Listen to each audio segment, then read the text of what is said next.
En wat toont het dan mooi, net zo'n boord, maar de zinnen erop en die zinnen weer eruit. Knap bij hier in Haast.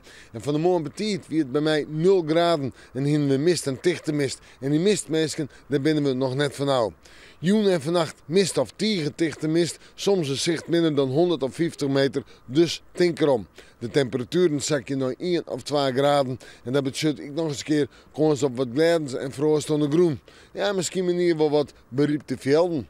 Dan terug naar de wind, die is er haast net. Die is zwak, krijgt 1 en 2, steeds maar van wind stil en krijgt 2. En die komt uit oost en zuidoost 2. Morgen dag, een dag met haast geen zin, dacht ik.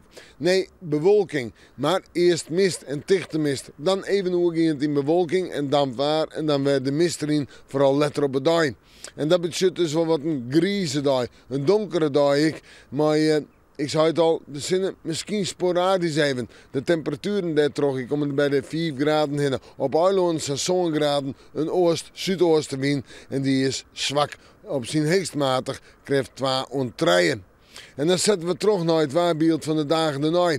Ja, nou, manje, tieze, waantje, toch wel meestens bewolkt, maar mist en dichte mist. Maar een temperatuur op manje nog om bij de 4 of de 6 graden heen. Op tieze zijn 8 of 9 en op waantje zijn 10 graden. En dan is het weer mild voor de tijd van het dier. En de wind meestentijds uit zuidelijke richtingen en zuideest of west. En die zal meestentijds zwak of matig wezen. Nou ja, we met de manje, maar weer even in het waarsje.